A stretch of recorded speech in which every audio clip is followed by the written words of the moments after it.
आज की वीडियो में सभी का स्वागत है। भाई डीट रिप्लाई एसपी वालों कैसे हो सकते? तो भाई मॉक टेस्ट चले हुए हैं। ठीक है, कोर्ट अटेंडेंट के 2 हो चुके हैं, एक हमारा असिस्टेंट सुपरिटेंडेंट का हो चुका है। तो अगर हम कोर्ट अटेंडेंट का लेके आएंगे, ठीक है, तो उसी बीच मैं एक बेस्ट मैथ्स की 50 सबसे जो रिपीटेड टाइप्स हैं डीट रिप्लाई एसपी की, वो लेके आया हूँ। ठीक है, तो इसमें हम 50 टाइप्स देखेंगे।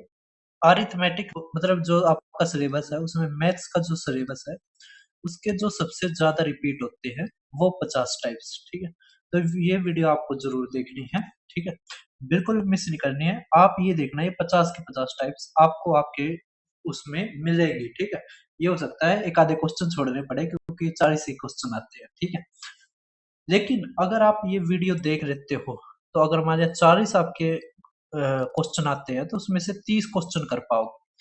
अब आप कहोगे सर 10 क्वेश्चन, तो भाई ये जो टाइप्स हैं ये मैं वो लेके आया हूँ जो इजी है। ठीक है, जो सबसे ज्यादा रिपीट होती है। इसमें जो लगभग 5 क्वेश्चन होंगे वो मीडियम आएंगे। ठीक है, जिसमें थोड़ा सा आपको दिमाग लगाना होगा। 5 क्वेश्चन हार्ड आएंगे। ठीक है, हार्ड का मतलब उसमें कुछ घुमा के क्वेश्चन पूछ लिया जाएगा। लेकिन क्या सर हम ये 10 क्वेश्चन नहीं कर सकते? कर सकते हो। ये 10 क्वेश्चन कैसे होंगे? पहले तो आप ये 30 क्वेश्चनों की ये वीडियो देखो। ठीक है, ये भी जब समझ पाओगे जब आपका सिलेबस होगा। ठीक है, ये नहीं है केवल ये वीडियो देख लोगे और 30 क्वेश्चन हो जाएंगे। थोड़ा बेसिक आना भी जरूरी होता है। ठीक है, कॉन्सेप्ट आना जरूरी होता है, थोड़े फार्मूले आने जरूरी होते हैं। ठीक है, उसके अलावा बात हो रही थी 10 जो क्वेश्चन है वो कहाँ से कर पाओगे। तो भाई ये मेरा यूट्यूब चैनल है, यहाँ पे D triple S B papers के नाम से प्ले लिस्ट बना रखी है। ठीक है, D triple S B papers के नाम से, तो काफी ट्रेंडिंग प्ले लिस्ट है, बहुत सारे बच्चों ने देखी है ये। ठीक है, तो ये प्ले लिस्ट आपने पूरी करनी है। केवल ये वीडियो पीजीटी मैथ्स वाली जिसमें मैंने एसएससी रेलवे लिख रखा है ये वाली, और एक ये वाली। ठीक है, बस ये 2 वीडियोस छोड़ देना। अगर आप एसएससी रेलवे की साथ में तैयारी करते हो तो देख सकते हो। ठीक है, उसके अलावा जो भी वीडियो रह गई वो सारी की सारी आपने देखनी है। ठीक है, ये और जो भी रह गई ना सारी की सारी देखनी है। आप 10 के 10 क्वेश्चन कर लोगे। ठीक है, बचे हुए 30 क्वेश्चन वहां से ही कर लोगे। उसके अलावा अगर मान लिया आपका अभी पेपर नहीं है और आपका सिलेबस रहता है तो आप क्विक रिवीजन सीरीज से सिलेबस कर सकते हैं। ठीक है, उसके अलावा भाई साहब ये मेरा टेलीग्राम चैनल है दीपक शर्मा मैथ्स, आप इसको जरूर ज्वाइन करना। हमने एक बैच लिया है, हम केवल 20 स्टूडेंट रहेंगे। ठीक है, लगभग हमारा एक चौथाई भर चुका है, तो आप जल्दी से जल्दी कर लीजिए। ठीक है, तो हमारा जो लास्ट डेट है 15 मई है। 15 मई तक अगर आप पेमेंट कर देते हो तो ठीक है। अगर 16 मई को भी आप करोगे ना तो वैलिड नहीं होगा, और 20 सीट फुल होने के बाद भी वैलिड नहीं होगा। ठीक है, तो मैं यही कहता हूँ कि आज या कल में आप इसकी पेमेंट कर देना। ठीक है, अब यहाँ पर क्या होगा, तो भाई डेली टारगेट मिलेंगे 45 दिन तक। ठीक है, उसके अलावा पेमेंट कहाँ पर करनी है? पेमेंट यहाँ पर करनी है। ठीक है, और पेमेंट करने के बाद स्क्रीनशॉट आपने यहाँ पे शेयर करना है @दीपक शर्मा मैथ्स 1 पर। अब शुरू करते हैं। उसके अलावा अगर आपको और भी चीजें जाननी है तो इस वीडियो के बाद ये वीडियो आएगी। ठीक है, जिसमें मैं बताऊंगा इसमें क्या क्या होगा। तो अब हमारा पहला क्वेश्चन हम लेके आए हैं सिंप्लीफिकेशन से। मैं सिंप्लीफिकेशन में बता देता हूँ, एक तो इस टाइप के क्वेश्चन आते हैं, एक इस टाइप के। ठीक है, मेजरली ये 2 टाइप के क्वेश्चन आते हैं। कई बार क्वेश्चन को मुश्किल बनाने के लिए ये क्वेश्चन पूछ लिया जाता है। ठीक है, एक आधी बार पावर में घुसा दिया जाता है। ठीक है, समझ में आ रहा है? तो इस तरह के मेनली हमारे क्वेश्चन सिंप्लीफिकेशन से पूछे जाते हैं। उसके अलावा क्या नहीं करना चाहिए, करना चाहिए, वो मैंने डी ट्रिपल एस बी की प्लेलिस्ट में करवा रखा है। लेकिन अगर आप ये सोच रहे हो केवल ये वीडियो और वो करने के उससे काम चल जाएगा, कुछ क्वेश्चंस क्या होते हैं वो कॉन्सेप्ट वाइज होते हैं। ठीक है, तो सिलेबस आप, मैं ये मान रहा हूँ सिलेबस आपने किया है, चाहे किसी भी टीचर से किया हो। ठीक है, अब थोड़ा ये जो हम एआई यूज करते हैं तो उसमें इतनी अच्छी तरह से नहीं होता है। ठीक है, तो अब आप ये क्वेश्चन देख पा रहे होगे। तो इसमें हमारा क्या दे रखा है? हमारा दे रखा है भाई साहब 33/11 गुणा में 5 माइनस में 3 गुणा में 4। पेपर में इस तरह क्वेश्चन था। ठीक है, तो हम बोर्ड मास का फॉर्मूला आपको याद होना चाहिए। ठीक है, पहले ब्रैकेट को सोल्व करते हैं, फिर ऑफ, फिर डिवाइड, फिर मल्टीप्लाई, फिर ऐड, फिर सब्ट्रैक्ट। अभी यहाँ पे डिवाइड दिखाई दे रहा है तो आ गया 3। ठीक है, माइनस प्लस होगा ना, उसको अलग कर देते हैं, माइनस प्लस वाले को माइनस प्लस क्या कर देता है, एक दीवार बना देता है। ठीक है, तो यहाँ से आ गया हमारा 15 और ये 12। ठीक है, तो आ गया हमारा 3। बहुत ही आसान क्वेश्चन था। ठीक है, ये आसान है, वही लेके आया हूँ जो आसान है और रिपीट हुआ है। ठीक है, अब आप कहोगे सर जो हार्ड है वो रिपीट हुआ है तो आप नहीं लेके आए। नहीं, मैं लेके आया हूँ वो भी। ठीक है, ये जो वीडियो है इसमें जो सबसे ज्यादा पूछे जाते हैं, जो सबसे ज्यादा रिपीट होते हैं, वही क्वेश्चन है। अब जैसे ये क्वेश्चन है तो इसमें बार भी लिख सकता है और इस तरह भी दे सकता है। ठीक है, जैसे ये दे रखा है 2.33333 बार, तो 2.3 बार दे रखा है। ठीक है, यहाँ पे दे रखा है 1.81 बार। ठीक है, इस तरह भी दे सकता है और उस तरह भी, ये 3 बार। ठीक है, अब बस इसको सोल्व करके लिखा हुआ है। जैसे ये 23 में से 2 गया तो आ गया 21 बटे में 9 जमा में, ये आ गया 180 बटे में 99। ठीक है, जमा में ये 13 में से 1 गया तो आ गया हमारा 12 बटे में 9। अब कहोगे सर इसको तो आसानी से कर सकते हैं। देखो 99 है, 9 है, तो यहाँ पे क्या करना पड़ेगा, 11 से गुणा और 11 से भाग। ठीक है, 99 हो गए। इसी तरह ये 11 और ये 11। ठीक है, नीचे 99 आ गए, 99 सिर्फ 11 से कटता है तो यही हमारा आंसर होना चाहिए। ठीक है, तो ये 99। अब यहाँ पे देखो 12 और ये कितना आ गया, 33 गुणा में ये, तो 3 6 3। ठीक है, और ये 180। ठीक है, तो ये आ गया 3, 8 और 6 14, ये 5 और 1 6। ठीक है, तो 6 4 10 और 3 13। भाई इसमें है ना कई क्वेश्चन में ही गलती थी। ठीक है, मैंने देखा नहीं, मुझे दूसरा क्वेश्चन डालना चाहिए था, लेकिन कोई दिक्कत नहीं है। मतलब बार वाले सवाल आते हैं तो जो आप बार वाले सवाल जहां भी देखो, ठीक है, आप जैसे ये देखोगे जैसे पीजीटी के हुए या आप एमटीएस की आएगी आंसर किया और की आंसर क्या आएगी, तो उसमें आप देखोगे भर भर के हमारे बार वाले क्वेश्चन पूछ रखे। ठीक है, तो ये आप देख लेना, थोड़ी कैलकुलेशन में ही वो होगी, लेकिन बार वाले आपको छोड़ने नहीं है। ठीक है, ये क्वेश्चन गलत था जब मैंने करवाया था, जब भी गलत था, लेकिन मैंने गलती से ले लिया। ठीक है, बार वाले आपने सवाल जरूर करने हैं। अब ये ब्रैकेट वाले आते हैं तो इसको कहते हैं बिग ब्रैकेट, इसको मिडल ब्रैकेट, इसको स्मॉल ब्रैकेट। ठीक है, एक बार ब्रैकेट भी होती है। ठीक है, उसके ऊपर क्वेश्चन कम देखने को मिले हैं। तो अब हम स्मॉल ब्रैकेट को सोल्व करेंगे तो 10। अब 9 में से 9 माइनस 10 तो आ गया माइनस का 1। अब यहाँ पर माइनस 1 तो माइनस माइनस प्लस हो गया तो 4। अब 23 में से 4 गया 19 हमारा आंसर। ठीक है, कर दोगे। तो ये वीडियो बड़ी भी हो सकती है क्योंकि इसमें सारी चीजें मैं बताऊंगा। ठीक है, अब ये है, ये इतनी बार रिपीट हुआ है। इसमें क्या होता है, जैसे a की पावर b है। ठीक है, इसको हम क्या लिख सकते हैं, 1 अपॉन में a की पावर माइनस b। ठीक है, मतलब कि जो ये पावर होती है, ठीक है, इसको हम प्लस माइनस कर सकते हैं। अगर उसकी पोजीशन से हम चेंज करते हैं ऊपर नीचे तो वो माइनस हो जाता है। ठीक है, अब यहाँ पे देखो हमारा क्या दे रखा है, मैं एक बार क्वेश्चन लिख देता हूँ। 38 की पावर माइनस 10 अपॉन में 38 की पावर 10 इक्वल टू ना गुणा में 38 की पावर, अच्छा ये 18 था सॉरी, माइनस में 17। ठीक है, एक तो ये चीज समझ रही आपने, एक तो ये चीज समझ रही। दूसरी चीज आपने क्या समझनी है कि जैसे पावर होगी, जैसे बेस बराबर है a की पावर m गुना में a की पावर n। ठीक है, एक तो ये फार्मूला होता है। दूसरा हमारा फार्मूला होता है भाई साहब a की पावर m अपॉन में a की पावर n। ठीक है, अब एक में गुणा होने लग रहा है, एक में भाग, तो जिसमें गुणा होने लग रहा है उसमें क्या होता है, जुड़ जाता है। तो a की पावर m प्लस में n और a की पावर m माइनस में n। अब कईयों का भाई मन कर रहा है वीडियो छोड़कर जाने का, बहुत बेसिक है, लेकिन एक चीज समझ लो भाई, ये चीजें आप है ना पेपर में गलती करोगे। ठीक है, तो एक तरह से आप ये रिवीजन भी मान लो आप। ठीक है, जो आपने पहले सीख रखा है, लेकिन आपको ये नहीं समझ में आ रहा है उस चैप्टर में क्या करना चाहिए, है ना। मैं सारी की सारी चीज कवर करूंगा तो आप इसको जरूर देखना।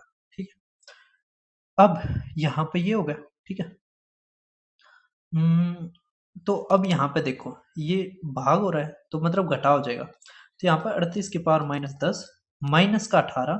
ठीक है, और ये हमारा क्या है, गुणा है, तो ये जुड़ जाएगा। ठीक है, तो प्लस और माइनस का 17, इस तरह हो जाएगा। ठीक है, अब ये हमारा सारा जुड़ जाएगा, तो आ गया हमारा 45। ठीक है, 38 की पावर माइनस 45 हमारा आंसर। ठीक है, कर दोगे? इस तरह के काफी क्वेश्चन हमारे पूछे जा रहे हैं। अब ये क्वेश्चन देखो, बहुत ही अच्छा है। ठीक है, अब इसमें क्या दे रखा था हमारा पेपर में, वो देखो हमारा दे रखा था 59049 की पावर 1/5 इंटू में 28 की पावर 3 अपॉन में 3 की पावर 2 इंटू में 7 की पावर 2 इंटू में 2 की पावर 6। ठीक है, ये हमें दे रखा था।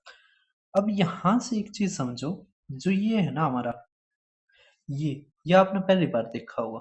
ठीक है, ये हमारा किसकी पावर होती है, 3 की पावर 10 होती है। तो आप लिख सकते हो 3 की पावर 10, आप याद रखना इसको। ठीक है, 1/5।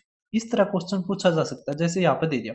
आगे अगली बार क्या हो जाएगा, 729 की पावर 1/4, 1/3, इस तरह पूछ सकते, वो देके और क्वेश्चन करवा ले। ठीक है, अब यहाँ पे जैसे 28 है, तो 28 को हम क्या लिख सकते हैं, 28 गुणा में 28 गुणा में 28, 3 बार लिख सकते हैं, है ना, फोन में। ये 3 की पावर क्या है, 2 है, तो यहाँ पे तो 9 हो गया। ठीक है, ये भी कटेगा हमारा, तो 2, 3 की पावर 2 मतलब 9, ये तो कट गया हमारा। 7 की पावर 2, तो 7 गुणा में 7, और ये 2 की पावर 6 है ना, तो 4 गुणा में 4 गुणा में 4, इस तरह लिख सकते हो ना। ठीक है, कैसे, इसको लिख सकते हैं 2 की पावर 2 की पावर 3। ठीक है, इस तरह। अब ये भी चीज समझने की है कि जैसे 2 की पावर 2 की पावर 2 और 2 की पावर 2 की पावर 2, इसमें फर्क होता है। इसमें ये गुणा होती है। ठीक है, इसमें क्या होती है, गुणा होती है। यहाँ पे 3 मान लो, 3 ठीक रहेगा। ठीक है, 2 की पावर 3, इसमें 2 की पावर 3, ये 2 की पावर 8 आएगा, और इसमें 2 की पावर 6 आएगा। ठीक है, तो दोनों में डिफरेंस होता है, ब्रैकेट होती है, तो ये गुणा होती है। ठीक है, समझ पा रहे हैं? अब यहाँ से देखो, 7 गुणा में 7, तो ये आ जाएगा हमारा 4 गुणा में 4। ठीक है, अब ये 4 तो 4 गया, 4 तो 4 गया, ये आ गया 7। ठीक है, तो 7 हमारा आंसर। कर दोगे? तो ये मोस्ट रिपीटेड है। आप ये मत समझना कि सर आप इतने आसान आराम आराम से करवाने लग रहे हो और इतना बेसिक आपको पढ़ाना नहीं आता, मुझे बहुत आता है। ठीक है, लेकिन बहुत बच्चों की ये आई है डिमांड कि सर थोड़ा बता दीजिए, हम हमारी इतनी स्पीड नहीं है और इतना हमने बार बार सिलेबस नहीं कर रखा, तो मैंने थोड़ी स्पीड स्लो लेने की कोशिश की है गई है इस वीडियो के लिए। मॉक टेस्ट में ऐसी नहीं होगी। ठीक है, पहले ही कह रहा हूँ, अपना बढ़िया तरह रिवाइज करना पूरा मैथ। अब सिंप्लीफिकेशन में क्या करना है, तो भैया आपको फॉर्मूले याद होने चाहिए। ए प्लस में बी का स्क्वायर, ए माइनस में बी का स्क्वायर। ठीक है, ए का स्क्वायर माइनस बी का स्क्वायर। ठीक है, ए का क्यूब माइनस बी का क्यूब, ए का क्यूब प्लस में बी का क्यूब। ठीक है, ए प्लस में बी का क्यूब, ए माइनस में बी का क्यूब। ठीक है, फिर ए प्लस में बी प्लस में सी का क्यूब। ठीक है, इससे जितने भी क्वेश्चन बनते हैं सारे के सारे याद होने चाहिए आपको। ठीक है, कोई दिक्कत नहीं। उसके अलावा कई बार अलजेब्रा के भी ये फार्मूले आ जाते हैं, जैसे ए का क्यूब प्लस में बी का क्यूब प्लस में सी का क्यूब माइनस में 3abc equal to A plus में बी प्लस में सी। ठीक है, और यहाँ पर हमारा बन जाएगा 1/2। अच्छा, ये 1/2। ठीक है, यहाँ पे a माइनस में b का स्क्वायर प्लस में b माइनस में ओ, एक मिनट, यहाँ पे a का स्क्वायर प्लस में b का स्क्वायर प्लस में c का square minus ab minus bc minus ca, मतलब इससे जुड़ा हुआ जितने भी फार्मूले है ना, आपको ध्यान होने चाहिए। ठीक है, a का स्क्वायर प्लस में b का स्क्वायर प्लस में c का स्क्वायर माइनस में ab माइनस में bc माइनस में ca, ये याद होने चाहिए आपको। ठीक है, इसके ऊपर काफी क्वेश्चन पूछे गए हैं, लेकिन वो कई एक आधी बार पूछे गए हैं, ये नहीं है मोस्ट रिपीटेड है, ये नहीं है, वो मोस्ट रिपीटेड नहीं है। लेकिन जैसे अगर आप असिस्टेंट सुपरिटेंडेंट का पेपर दोगे तो उसमें पूछे जा सकते हैं। ठीक है, समझ पा रहे हैं?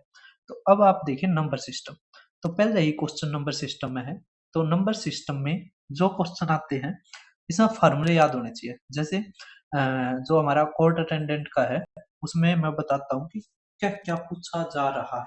ठीक है, क्योंकि 1.5 साल से मैं करने लग रहा हूँ और 1.5 साल से मुझे पता है क्या क्या डेट प्रेस भी पूछने लग रही है। ठीक है, मैंने क्रैक कर लिया है क्या कुछ डेट प्रेस भी पूछ सकती है। ठीक है, तो इसमें नंबर सिस्टम में आपने फार्मूले सारे याद होने चाहिए। 1 प्लस में 2 प्लस में 3 n तक का सम का भी और एवरेज का भी, ठीक है। फिर 2 4 6 8 से 2n, ठीक है।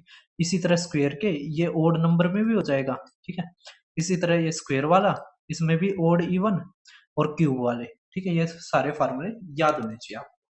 अब हमारा क्वेश्चन देख पा रहे होगे, क्या रखा है, एवरेज बताओ 11 विषम प्राकृत संख्याओं का। तो पहले सम बताओ, जैसे 1 प्लस में 3 प्लस में 5, ये हमारा 2n माइनस में 1, तो इसका अगर सम निकालना है, इसका फार्मूला क्या है, तो इसका फार्मूला भाई साहब n स्क्वायर, ठीक है। कैसे बना, जैसे ये 3 और 1 4 हो गया ना, ठीक है। और यहाँ पे n निकाल लोगे तो n आएगा 2, तो मतलब स्क्वायर ही कर रखा हमारा, ठीक है। तो n स्क्वायर हमारा फार्मूला होता है। एवरेज निकालना तो बस n तबाह कर देते हैं, तो 11 ही हमारा आंसर, ठीक है। समझ में आ रहा है। इसके अलावा अगर 11 विषम संख्याओं की जगह सम संख्याएं आती तो फार्मूला क्या होता, तो होता फार्मूला एवरेज निकालने का n प्लस में 1, ठीक है। तो हमारा 12 आंसर आता, आगे आएगा, ठीक है। मैं बता रहा हूँ, इससे आपके 40 में से 30 क्वेश्चन आएंगे, ठीक है। फिर आपको फार्मूले के अलावा प्राइम नंबर 2 से लेकर और 100 तक याद होने चाहिए, ठीक है। ऐसे 2 3 5 7 11 13 17 19, ठीक है, 23 29 31 37, ठीक है, 41 43 47 51, ना 51 नहीं होगा, 53 होगा, ठीक है, 59 होगा। इस तरह 100 तक याद होने चाहिए। फिर आपको ये भी पता होना चाहिए 2 से 10 के बीच में कितने हैं, 10 से 20 के बीच में कितने हैं, 30 से 40 के बीच में कितने हैं, ठीक है। इसके अलावा आपको को प्राइम का भी पता होना चाहिए। को प्राइम मतलब जिसका एचसीएफ 1 हो, ठीक है। समझ में आ रहा है। ये सारी चीजें आपको पता होनी चाहिए। अब क्वेश्चन देखते हैं, और ये डी ट्रिपल एस बी में आए हुए क्वेश्चन ही मैंने ले रखे हैं, ठीक, जो रिपीटेड है। कह रहे 30 से 40 के बीच में अभाज्य संख्याओं का औसत। तो अब बताओ 30 से 40 के बीच में कौन कौन सा होता है, 31 होता है, 37 होता है, ठीक है। दोनों को जोड़ोगे तो आ जाएगा 68, 68 का आधा 34, ये हमारा एवरेज आ गया। एवरेज तो पता ना, सम करके आता। अब क्या रखा है 20 से 40 के बीच में 5 के गुणज के औसत। अब 20 और 40 के बीच के कह रखे हैं, मतलब 20 भी नहीं होगा और 40 भी नहीं होगा, तो यहाँ से आएगा 25 और यहाँ से आएगा 35, तो इसका औसत क्या आ गया 30, ठीक है। अब कह रखा है बीच का अंतर, तो इसके बीच का अंतर क्या आ गया 4, ठीक है। कर दो। तो भाई साहब आप समझ गए होंगे, ठीक है। जो मैं बताने लग रहा हूँ बिल्कुल भी नहीं छोड़ना है। मैं बार बार कहने लग रहा हूँ, आपकी नौकरी बहुत ज्यादा इम्पोर्टेंट है, ठीक है। अब हमारा क्या रखा है, m की वैल्यू बताओ। तो हमारा दे रखा है 21 बटे में 8 की पावर 12 गुणा में 8 बटे में 21 की पावर 14 गुणा में 21 बटे में 8 की पावर 14, यही है ना, इक्वल टू 8 बटे में 21 की पावर 9m प्लस में 20। भाई साहब इतना रिपीट हुआ ना ये क्वेश्चन, इतना रिपीट हुआ ना हर पेपर में, हर पेपर में, ठीक है। अब यहां से देखो, जैसे ये हो ना 8 बटे में 21, इसको ऐसे ही बना लो। मैंने पिछली वीडियो में बताया था, तो ये 8 बटे में 21 हो गया, ठीक है। अगर उल्टा किया है तो पावर माइनस की हो जाएगी, तो आ गया माइनस का 12, ठीक है। अब ये तो ऐसे ही है, तो आ गया प्लस का 14, ठीक है। लेकिन इसको हम 8 बटे में 21 करेंगे तो आ जाएगा माइनस का 14, ठीक है, इक्वल टू 8 बटे में 21 इक्वल टू 9m प्लस में 20, ठीक है। अब यहां से आप समझ पा रहे होगे, ये तो कट गया, ठीक है। अब बेस बराबर है, तो जैसे हो ना a की पावर m इक्वल टू में a की पावर n, ठीक है। बेस बराबर है, बीच में बराबर का साइन है, तो m इक्वल टू में n होगा, ठीक है। अब देखो ये चीजें अगर आपने सिलेबस में पढ़ रखी है तो आपको अब समझ में आ रही होंगी, अगर नहीं पढ़ रखी तो आपको रट्टा मारना पड़ेगा, ठीक है। इसलिए मैं कह रहा हूँ कि अभी टाइम है, जैसे अगर आपका फॉरेस्ट गार्ड का है या आपका एमटीएस का है, तो आप एक बार क्विक रिवीजन सीरीज से मुश्किल से 1 महीना लगेगा, पूरा सिलेबस कर लीजिए, ठीक है। अब यहाँ से देखिए आप, तो हमारा यहाँ से आ जाएगा क्या आ जाएगा माइनस का 12 इक्वल टू 9m प्लस में 20।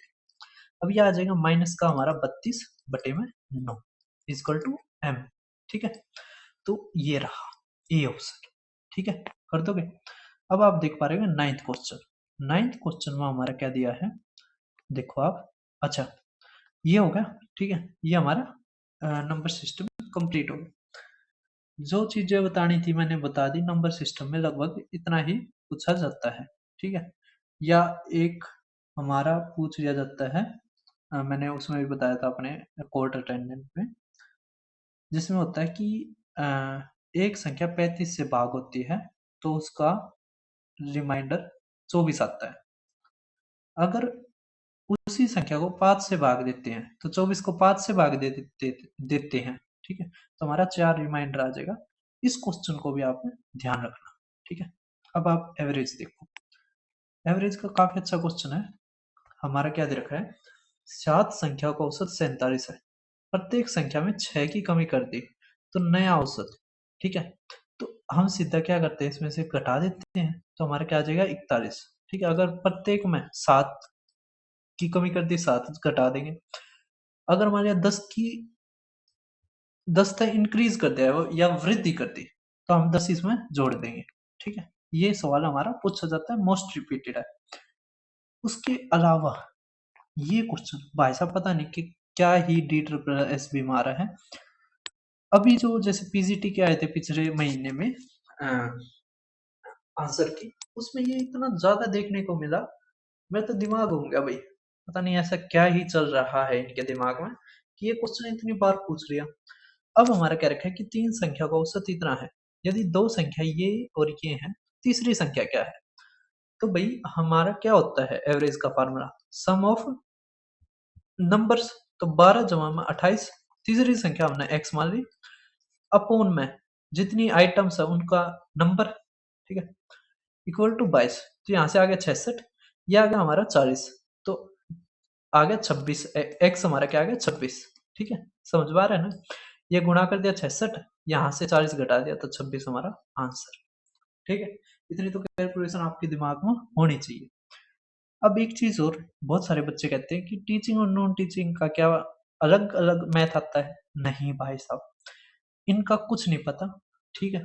पेपर कैसा पूछ रहे, ये भी कर सकते हैं कि मुश्किल वाला पेपर किसी छोटी शिफ्ट में पूछ ले, या आसान वाला पेपर किसी बड़ी शिफ्ट में पूछ ले, या वो तो होता ही है कि अगर मान लिया बड़ी पोस्ट का हो रहा है तो उसमें मैथ अच्छा आना चाहिए, लेकिन ये कुछ भी कर सकते हैं। तो हम दोनों की तैयारी करके चलेंगे, ठीक है, समझ में आ रहा है।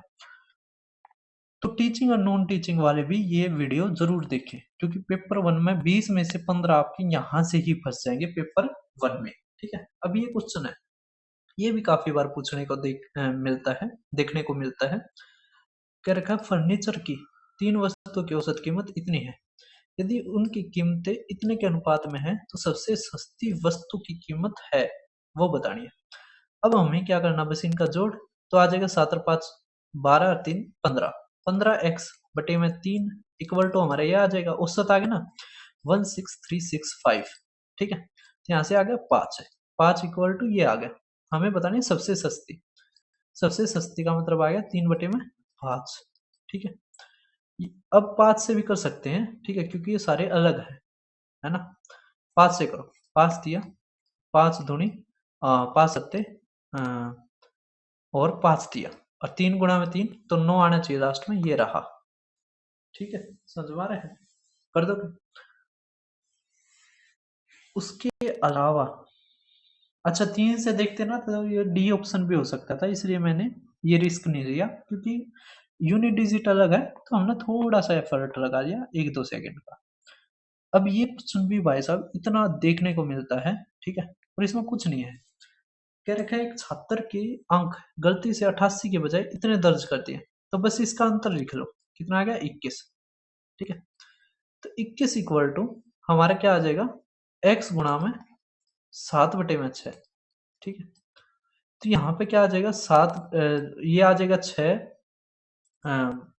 ठीक है। यहाँ से क्या आ जाएगा हमारा 6 बटे में 7, ठीक है, तो 18 हमारा आंसर, ठीक है, कर दोगे। तो एवरेज मार्क्स गुणा में number of student equal to इनका डिफरेंस, ठीक है, बस ये ध्यान रखना आपने। फिर अरिथमेटिक मीन के ऊपर ये काफी बार कुछ देखने को मिलता है, ये आप खुद करना, ठीक है, इनका जोड़ हो जाएगा। और बटे में कितनी संख्या है? 2, 2 4, 2 6, 2 8, अरे 1 9। बस इनका जोड़ करो और 9 से भाग करो। ठीक है, कर दोगे? तो ये हमारा एवरेज खत्म हुआ। अब एवरेज में एक और टाइप का क्वेश्चन देखने को मिलता है। मान लिया कि 14 स्टूडेंट की उम्र 25 है। ठीक है, अगर टीचर की ओर जोड़ दी जाए तो हमारा एवरेज 2 बढ़ जाता है, या हमारा एवरेज 27 हो जाता है। दोनों लैंग्वेज आ सकती हैं। 2 बढ़ जाता है या 2 बढ़ जाता है या 2 बढ़ जाता है या 27 हो जाती है, दोनों आ सकती है। तो इसको करने का तरीका क्या है? बस प्लस में 2। ठीक है, तो 28, तो 28 इसमें जोड़ेंगे तो 56 हमारा आंसर। ठीक है, इस टाइप का भी क्वेश्चन देखने को मिलता है। ठीक है, और बस ज्यादातर यही आते हैं। ठीक है, और बनाने को अगर मुश्किल बनाना है तो आप डी ट्रिपल एस बी वाली जरूर देखना। अगर आपको 40 में से 40 लेने हैं, D triple S B papers वाली प्लेलिस्ट जरूर देखना। अब हम करते हैं एचसीएफ एलसीएम। ज्यादातर एचसीएफ एलसीएम में जो क्वेश्चन आते हैं इसी फार्मूले, दो फार्मूले के ऊपर आते हैं। ठीक है, दोनों मैं लिख देता हूँ। सबसे फर्स्ट वाला फार्मूला है हमारा जिसपे सबसे ज्यादा क्वेश्चन आते हैं और हर पेपर में आते हैं, वो है एचसीएफ गुणा में LCM equal to first number गुणा में सेकंड नंबर। ठीक है, फिर आप कहोगे सर दूसरा कौन सा है? तो भाई दूसरा है LCM equal to HCF into में को प्राइम पेयर्स, मतलब एक्स इंटू में वाई।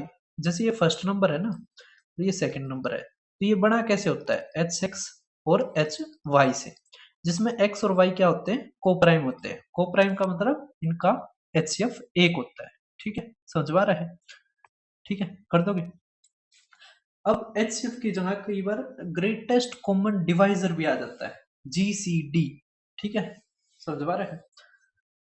तो आप ध्यान रखना, डिव फैक्टर होता है वो डिवाइड करता है, तो जीसीडी भी आएगा, उसका भी मतलब एचसीएफ होता है। ठीक है, बस एक चीज ध्यान रखो। तो अब इसी फार्मूले के ऊपर हमारा जो ये क्वेश्चन आया है वो करते हैं। तो एचसीएफ गुणा में LCM equal to first number into में सेकंड नंबर। सेकंड नंबर हमने मान लिया वाई। तो 13 पंजे 5 निन्ने और 5 एकम, तो 91 हमारा आंसर। ठीक है, कर दोगे? अब आप देखो हमारा एक्सपोनेंट्स एंड पावर्स वाला। ठीक है, तो हमारा एचसीएफ में ज्यादातर यही देखने को मिलता है। और दूसरा फार्मूला है ना, उसके क्वेश्चन इतने ज्यादा देखने को नहीं मिलते हैं। ठीक है, तो कई बार हमारा फ्रैक्शन में भी एचसीएफ पूछ लेते हैं। जैसे ये क्वेश्चन भी हमें काफी देखने को मिलता है, जिसमें हमारा एचसीएफ देते हैं, मतलब इस तरह फ्रैक्शन दे देते हैं 2/5, 3/7, 9/10। ठीक है, और क्या देते हैं? इसका एचसीएफ निकाल लो। तो आपको बता रखा है जब फ्रैक्शन आता है तो एचसीएफ निकालना होता है, तो ऊपर वाले का एचसीएफ, नीचे वाले का एलसीएम। ठीक है, जो कहा जाए ना निकालने के लिए, वो ऊपर वाले के ऊपर अप्लाई करना। ठीक है, नीचे वाले के ऊपर उसका उल्टा। ठीक है, कर दोगे? अब आप देखो एक्सपोनेंट्स एंड पावर्स के ऊपर जो हमारे क्वेश्चन पूछे जाते हैं। ठीक है, तो यहाँ पर जैसे ये क्वेश्चन है मैं एक बार लिख देता हूँ। ठीक है, ब्रैकेट दे रखा है 3/6 की पावर 9 इंटू में। वहां पे जैसे पेपर में देखोगे ना, जब इतनी डिफिकल्टी नहीं आएगी, क्योंकि वहां पे आपको अच्छे फॉर्मेट में देखने को मिलेगा। ठीक है, लेकिन कॉन्सेप्ट समझो आप। ठीक है, अब जो केवल पीडीएफ देख के जाएगा ना, कई चालू बनते बच्चे वीडियो नहीं देखेंगे बस पीडीएफ, तो उनके लिए कई चीजें रह जाएंगी। ठीक है, तो आप वीडियो भी जरूर देखना। अब यहाँ से देखो, इसको आप 3/6 कर सकते हो। आप कहोगे हाँ सर कर सकते हैं, और ये प्लस में 7 हो जाएगा। ठीक है, तो आ गया प्लस में 7। अब यहाँ से आ जाएगा 3/6 की पावर -2। ठीक है, अब ये काटोगे तो 2, तो अब ऊपर जाएगा 2, तो आ गया 4। ठीक है, गुणा में अब ये भी आ जाएगा 5 की पावर 2 मतलब 25। ठीक है, तो आ जाएगा हमारा 100। ठीक है, लेकिन 100 की पावर हमारी क्या दे रखी है? -4, है ना? हमने कहीं पर गलती कर दी क्या? क्वेश्चन तो ठीक ही दे रखा है, 1/5 की -4। 6/3, 3/6 कर दिया, 7 हो गया, माइनस का 2 हो गया। कोई दिक्कत नहीं है इसमें तो। ये 5 ऊपर चला जाएगा तो 25 हो जाएगा। हाँ ठीक है, कोई दिक्कत नहीं है। ठीक है, इस तरह के क्वेश्चन हमारे देखने को मिलते हैं, आप कर लेना। ठीक है। हाँ, एक ही क्वेश्चन ज्यादातर देखने को मिलता है। ठीक है, जिसमें ए इस तरह दिया जाता है। अब देखो, ए यहाँ पर है, यहाँ पर है। ठीक है, अभी ये 1 है, ये माइनस का 4 है, तो आएगा ए की पावर माइनस का 3 गुणा में बी की पावर माइनस का 2 और सी की पावर माइनस का 5। ठीक है, तो ये हमारा आंसर। ठीक है, कर दोगे बी ऑप्शन। अब आप देखो हमारा 17वां। तो ज्यादातर हमारे जो सर्ट्स एंड इंडिसेस हैं या एक्सपोनेंट्स एंड पावर्स हैं, यही देखने को मिलते हैं। ठीक है, तो आप ये कर सकते हैं, ज्यादातर यही है। और इससे ज्यादा हमारा पूछा नहीं जाता। अगर आप करना चाहते हो तो आप ये याद कर सकते हो, 1 गुणा में 2, 2 गुणा में 3। ठीक है, क्योंकि जैसे आंसर याद थे ना, √6 जमा में √6 जमा में √6। ठीक है, इस तरह के क्वेश्चनों में आप इसको अप्लाई कर सकते हो। हाँ, एक क्वेश्चन हो रहेगा, वो एक्सपोनेंट्स और पावर्स में करवाया जाता है। 1 मिनट रुको। तो भाई वो क्वेश्चन हमें देखने को मिलता है, लेकिन मुझे अभी दिखा नहीं। ठीक है, कोई दिक्कत नहीं, मैं बता देता हूँ। जैसे आ गया हमारा रूट, यहाँ पे दे देते हैं 61 जमा में रूट, मान लिया 2 जमा में √7 जमा में √9। ठीक है, √9 या √4 वो कैसे बनता जाता है, हम अंदर से सोल्व करते हैं और ये ना परफेक्ट स्क्वायर बनते बनते हमारा क्वेश्चन खत्म हो जाता है। ठीक है, जैसे यहाँ पे है, मैं चेंज करूंगा वैल्यू को कईयों की। जैसे ये √4 है, इसकी जगह आप क्या रखोगे, 2 रखोगे, तो 7 जमा में 2 तो 9 हो गया, तो √9 होता हमारा 3। ठीक है, तो 3 तो आप यहाँ पर 22 मानो, तो 22 जमा में 3 तो आ गया 25, 25 का होता है 5। ठीक है, अब तो वही, ये तो 59 कर लेते हैं हम इसको। ठीक है, जैसे 59 जमा में 5 तो 64 आ जाएगा, तो √64 हमारा आता है 8 का। ठीक है, तो 8 आंसर। तो इस टाइप के क्वेश्चन ये काफी बार पूछने को देखने को मिलते हैं हर शिफ्ट में, तो आप ये टाइप जरूर करना। ठीक है, बस इसमें स्क्वेयर याद होने चाहिए। ठीक है, अब हमारा रेशियो एंड प्रोपोर्शन में जो ये क्वेश्चन है, ये काफी बार देखने को मिलता है। ठीक है, हमारा क्या दे रखा है इसमें, 7 की पावर 0.08 इक्वल टू एक्स दे दिया, यहाँ से दे दिया 7 की पावर 0.0, यहाँ पर y दे दिया। सेम लैंग्वेज आती है, बस वैल्यू चेंज कर देता है। ठीक है, एंड x की power z equal to y की पावर 10 और हमारी z की वैल्यू पूछ लेता है। इस तरह क्वेश्चन पूछा जाता है। अब यहाँ से एक चीज आप देखिए, क्या कि x की जगह हम ये रख सकते हैं। ठीक है, तो रखो, तो आ जाएगा 7 की पावर 0.08। ठीक है, और ये ब्रैकेट और यहाँ पे z इक्वल टू y की जगह ये रखो, तो आ जाएगा 7 की पावर 0.03 और यहाँ पे 10। ठीक है, ये हो गया। तो बेस बराबर है, 7 बराबर है ना, तो पावर बराबर हो जाएगी। तो यहाँ से आ जाएगा हमारा 0.08 z इक्वल टू, यहाँ से आ जाएगा 0.3। ठीक है, अब यहाँ पे z इक्वल टू में 0.3 अपॉन में 0.08। ठीक है, तो ये गया, तो 8 से काटेंगे तो 8 तिया 24, 8 तिया 24। ठीक है, 24 आ गया तो 6 जीरो, तो 8 7 तो। ठीक है, अच्छा भाई साहब, यहाँ पे 33 था, हमने केवल 3 लिखा, कोई दिक्कत नहीं है, 33 बनाओ इसको। ठीक है, यहाँ पे 33 आएगा, तो यहाँ पे 33 आएगा। ठीक है, तो 8 चौके 32, तो 8 चौके 32 1 0, तो यहाँ पे 41 पॉइंट। ठीक है, वो आएगा, समझ में आ रहा है, ये कट गया ना, तो यहाँ पे 33/8, तो 8 तक काटेंगे तो 41.25 आएगा। ठीक है, समझ में आ रहा है। तो ये टाइप आपने बिल्कुल भी नहीं छोड़नी है, रेलवे में भी ये पूछी जाती है, क्योंकि टीसीएसई पेपर ले रहा है। अगर आप एएसओ की तैयारी करते हो तो आप अरिथमेटिक रेलवे का भी देख सकते हो, क्योंकि रेलवे भी हमारी कौन लेने लग रही है, टीसीएस। ठीक है, अब देखो आप नेक्स्ट, अगर आपका सब कुछ हो चुका है, सिलेबस भी हो चुका है और अभी जैसे 15 को चालू होंगे, तो जो हमारे बैच वाले हैं वो रेलवे की भी देख सकते हैं। ठीक है, अब ये काफी बार पूछा जाता है हमारा प्रोपोर्शन वाला। अब यहाँ पे देखो ये 3 गुना हो रहा है, तो इसका भी 3 गुना करेंगे तो 9 और ये 15। ठीक है, तो डी ऑप्शन हमारा आंसर। ठीक है, तो ये प्रोपोर्शन वाला काफी पूछा जाता है, आपको ये ध्यान रखना है। ठीक है, अगर आप फार्मूला देखना चाहते हो तो बस बाहर वाले के गुणा बाहर वाले से, तो 30 इंटू में के, अंदर वालों के अंदर वाले से, तो 53 गुणा में 90। ठीक है, ये हमारा फार्मूला हो जाता है प्रोपोर्शन में। ठीक है, और इसको फोर्थ प्रोपोर्शन भी बोल देते हैं। ये भी काफी बार देखने को मिलता है। ठीक है, तो अंदर वाले की गुणा अंदर वाले से अभी बताया, एक्स स्क्र इक्वल टू बाहर वाले के बाहर वाले से, तो इसको 100 को अलग रख लो बटे में 100 को। ठीक है, डेसिमल को हटाओगे तो 100 आ जाएगा ना। ये 192 और ये 147। ठीक है, अब यहाँ से देखो 7 दूनी 14, लास्ट में 4 आ रहा है, तो 4 8 में आ सकता है, 6 में नहीं आ सकता, 7 में नहीं आ सकता, 8 में आ सकता है। ठीक है, अब 3 ये हमारा कट रहा है भाई साहब 3 से। देखो ये 3 से, क्या 3 से कोसा भी कट रहा है? देखो 9, हाँ ये कट रहा है, तो इसका मतलब यही हमारा आंसर। ठीक है, वरना अगर करते तो हमें स्क्वायर रूट निकालना होता। ठीक है, तो ये 168 का स्क्वायर इनकी गुणा के बराबर है। ठीक है, तो हमें क्यों ही निकालना। अब ये भी काफी बार पूछा जाता है रेशियो एंड प्रोपोर्शन में। ये तो बहुत आसान होता है, 4:6 और 5:11। ठीक है, अब फिर करना है तो ये 4 ये 6। ठीक है, तो हमारा 2 से काट दो 2, ये 3 ये 3, तो हमारा 8:15:33।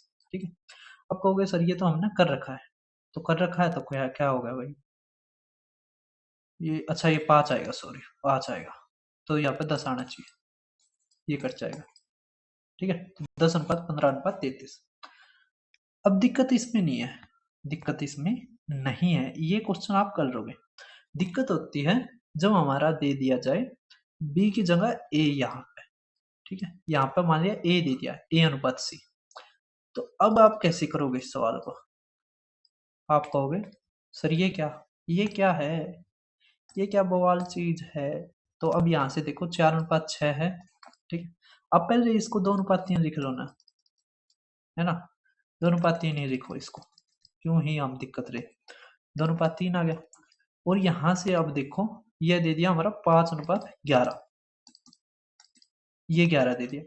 अब कहोगे सर ये यहाँ पर और यहाँ पर क्या फिल करें हम, तो भाई जिसके ऊपर और नीचे दोनों वैल्यू दे रखे हैं ना वो करनी है। कैसे? ऊपर वाले में ऊपर वाली वैल्यू 2, नीचे वाले में नीचे वाली 5, बस सवाल खत्म। तो 10:15 और 22।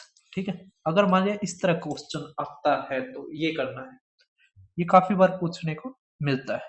ठीक है, अब हमारा नेक्स्ट, ये भी आपने काफी बार अगर D SSS के पेपर दिए हैं तो देखा होगा, हमारा क्या रखा है कि x डायरेक्टली प्रोपोर्शनल है, इसका मतलब x is directly proportional to y, लेकिन इनवर्सली प्रोपोर्शनल है, मतलब अपॉन में z हो गया। ठीक है, अब इसमें फार्मूला कैसे बनता है, तो x1 x2 इक्वल टू, यहाँ पे k आता है कोई दिक्कत नहीं है, यह आ जाएगा y1 अपॉन में y2। ठीक है, इनटू में यहाँ पे नीचे से चालू होगा z1 z2। ठीक है, हमारे ये फार्मूला बनता है। ठीक है, समझ में आ रहा है? तो अब यहां से देखिए आप, x1 है ना, तो x1 हमारा क्या है 26 बटे में, x2 हमें दे रखा है 13 इक्वल टू में, ये y1 मान लो तो 8 और ये y2 31 गुणा में, हमें z1 दे रखा है 12, तो z1 नीचे और z2 निकालना, तो z2 ऐसे लिख दिया। ठीक है, सवाल खत्म। अब कैसे क्या खत्म, 13 दूनी 2 तक काटोगे 4, 4 तक काटोगे 3, तो आ जाएगा z2 93। ठीक है, कर दोगे, तो ये क्वेश्चन काफी बार देखने को। उसके अलावा भाई साहब ये देखिए आप, ये क्वेश्चन है ना, इतनी बार आया है, बच्चे घबरा जाते हैं, कोई दिक्कत नहीं इसमें। जैसे कह रखा है कि इतने को 3 भागों में विभाजित किया जाता है। पहले भाग का आधा, हमने पहला भाग मानना ए, ये बी, ये सी, कह रखा है इसका आधा तो 1/2, और ये कह रखा हमारा 1/4 तो 1/4, और हमारा ये कह रखा है 1/8 तो 1/8। ठीक है, तो यहाँ से बस हमारा क्या होता है, जैसे हमें रेशियो निकालना है ए बी सी का, तो ऊपर का नीचे, नीचे का ऊपर, तो यहाँ पे आ जाएगा 2। ठीक है, अनुपात ये 4/1 तो 4, और ये 8। ठीक है, तो हमारा यहाँ से आ गया 1:2:4, तो 4 6 और 1 7, तो बस ये 7 से कट जाएगा। और हमें क्या निकालना है, तीसरा भाग, तीसरा मतलब 4, तो गुणा में 4, तो 7 8 56। ठीक है, 3 7 पंजे 35, 7 चौके 28, तो 4 चौक 16, 4 पंजे 20 और 21, 4 अट्ठे 32 और 2 34, तो डी ऑप्शन हमारा आंसर। ठीक है, कर दोगे। अब ये mean proportional, third proportional, fourth proportional, ये सारी चीजें आपको याद होनी चाहिए। थर्ड प्रोपोर्शनल के ऊपर भी क्वेश्चन काफी आते हैं, लेकिन मैं लेके नहीं आया हूँ, बता दूंगा। ठीक है, देखो मीन प्रोपोर्शनल में क्या होता है, जैसे ए और बी है, इसका हमें मीन प्रोपोर्शनल निकालना है, तो बस क्या कर दो, रूट कर दो। ठीक है, तो हमारा इसका रूट कर देंगे, तो जैसे 2 जमा में √2 है। ठीक है, तो क्या करना है, बस गुणा करके रूट करना है, तो यहाँ पर आ जाएगा 8 जमा में √32, तो √32 को हम लिख सकते हैं 16 गुणा में 2, तो आ जाएगा 4√2। ठीक है, तो यहाँ से हमारा 4 कॉमन लोगे तो 4 बाहर आ गया। ठीक है, आ जाएगा 2 जमा में √2। ठीक है, अब यहाँ से देखो आप, ये तो आ जाएगा हमारा 2। ठीक है, और ये आ जाएगा हमारा 2 जमा में √2। ठीक है, तो 4 जमा में 2√2, तो ये रहा डी ऑप्शन। ठीक है, मीन प्रोपोर्शनल आ गया आपको। अब थर्ड प्रोपोर्शनल देखो, तो जैसे थर्ड प्रोपोर्शनल हमारा आता है, जैसे 3 और 4 हो गया, इसका थर्ड प्रोपोर्शनल निकालना है, जैसे ए और बी, तो इसका थर्ड प्रोपोर्शनल मान लिया सी है, तो सी इक्वल टू होगा बी का स्क्वायर अपॉन में ए, मतलब जो ये है बी, इसकी 2 बार गुणा और बटे में 3। ठीक है, तो ये हमारा आ गया थर्ड प्रोपोर्शनल। ठीक है, फोर्थ प्रोपोर्शनल कैसे होता है, जैसे मान लिया 3 4 और ये 30 हो गया। ठीक है, हमें ये निकालना फोर्थ प्रोपोर्शनल, तो ये देखो ये कितने गुना हुआ, ये होगा 10 गुना, तो इसका भी 10 गुना। ठीक है, तो 40 हमारा आंसर। ठीक है, तो हमारे रेशियो एंड प्रोपोर्शनल में ये पूछे जाते हैं। अब आप देखो पार्टनरशिप के,